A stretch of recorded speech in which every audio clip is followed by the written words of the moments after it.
Hi every one. Last ക്ലാസ്സിൽ നമ്മൾ table add ചെയ്യാനോ അതിൻ്റെ ഡിസൈൻ ചേഞ്ച് ചെയ്യാനുമാണ് നമ്മൾ പഠിച്ചത്. ഞാൻ പുതിയതായിട്ടൊരു ടേബിൾ കൂടെ ആഡ് ചെയ്യണം. ഇൻസേർട്ട് ടേബിൾ ഞാൻ ഒരു 5 റോസും 5 കോളംസുമായിട്ടുള്ളൊരു ടേബിൾ ആഡ് ചെയ്യുന്നു. അതിനകത്തേക്ക് കുറച്ച് നമ്പർ ആഡ് ചെയ്യണം. 1 3 4 6 7 1 2 4 5 7 8 7. ഓക്കെ, ഇനി എനിക്ക് എന്താണ് ഇവിടെ കുറച്ച് കോളംസ് കൂടെ നമുക്ക് ആഡ് ചെയ്യണം. സെയിം വേ നമുക്ക് കുറച്ച് റോസ് കൂടെ ആഡ് ചെയ്യണം.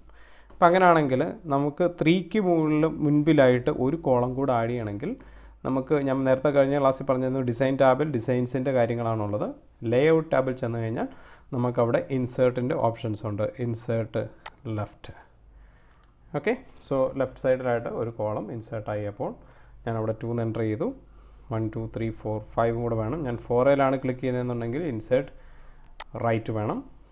ദെൻ 5, ദെൻ 1 2 2ന് താഴെ വേണം insert below.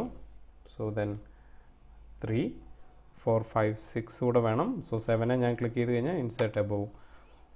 Now you can enter 6. Okay, ഇങ്ങനെയാണ് നമുക്ക് ടേബിളിലേക്ക് കോളംസ് ആഡ് ചെയ്യാൻ പറ്റുക. ദെൻ അതുപോലെ തന്നെ നമുക്ക് ഏതെങ്കിലും ഒരു കോളം ഡിലീറ്റ് ചെയ്യണമെങ്കിൽ ആ കോളത്തിൽ എവിടെയെങ്കിലും ക്ലിക്ക് ചെയ്തിട്ട് നമുക്ക് ഡിലീറ്റ് കോളംസ് ഉണ്ടാവും. സെയിം വേ ഡിലീറ്റ് റോസ് ഉണ്ട്. സെയിം വേ ഡിലീറ്റ് ടേബിളും ഉണ്ട്. നമുക്ക് ടേബിളും ഡിലീറ്റ് ചെയ്ത് കളയണമെങ്കിൽ. അപ്പോൾ ഇവിടെയാണ് ഇൻസേർട്ട് ചെയ്യുകയും ഡിലീറ്റ് ചെയ്യുകയും ചെയ്യുന്ന കാര്യങ്ങളെല്ലാം ഉള്ളത്. ഇനി നമുക്കിപ്പോൾ സപ്പോസ് ടേബിൾ മെർജ് ചെയ്യണം. ഓക്കെ, അപ്പോൾ ഞാൻ എന്താണ് ഈ ഒരു നമ്മൾ ലാസ്റ്റ് കോളംസ് എല്ലാം കൂടെ ലാസ്റ്റ് റോ എനിക്ക് മെർജ് ചെയ്യണം. എനിക്കൊരു ഹെഡിങ് എഴുതാനോ എന്തെങ്കിലും ആവശ്യങ്ങൾക്കായിട്ട് വേണമെങ്കിൽ സെലക്ട് ചെയ്തിട്ട് മെർജ് ചെയ്യാം. ദെൻ അതിനകത്തേക്ക് ഞാൻ ടൈപ്പ് ചെയ്യുകയാണ് വേർഡ് ട്രെയിനിങ് എൻ്റർ ചെയ്തു. ദെൻ ടേബിളിൻ്റെ അലൈൻമെൻറ്റിൻ്റെ കാര്യങ്ങളാണ് ഈ പാർട്ടിൽ ചെയ്തിരിക്കുന്നത്. സെൻറ്ററിലേക്ക് ഞാൻ കൊണ്ടുവന്നു.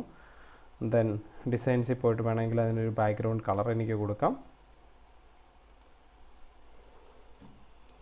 ഓക്കെ, ദെൻ ലേ ഔട്ടിൽ വന്നു കഴിഞ്ഞാൽ അങ്ങനെ നമുക്ക് മെർജ് ചെയ്യാനുള്ള ഓപ്ഷൻസാണ് ഇവിടെ നമുക്ക് തന്നിരിക്കുന്നത്. അപ്പോൾ ഇൻസേർട്ട് ചെയ്യാൻ പഠിച്ചു, ഡിലീറ്റ് ചെയ്യാൻ പഠിച്ചു, മെർജ് ചെയ്യാൻ പഠിച്ചു, ദെൻ അലൈൻമെൻറ്റ് ചെയ്യാൻ പഠിച്ചു. ഓക്കെ, ദെൻ നമുക്ക് ഡിസൈൻസിൽ പോയാൽ വീണ്ടും പല പല സ്റ്റൈലുകൾ നമുക്ക് ഇവിടെ വേണമെങ്കിൽ കൊടുക്കാം.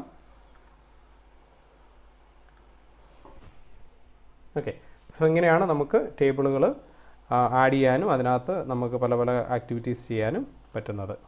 ഓക്കെ, മനസ്സിലായെന്ന് വിചാരിക്കുന്നു. അടുത്ത ക്ലാസ്സിൽ പുതിയ ടോപ്പിക്കുമായിട്ട് വീണ്ടും കാണാം. Thank you.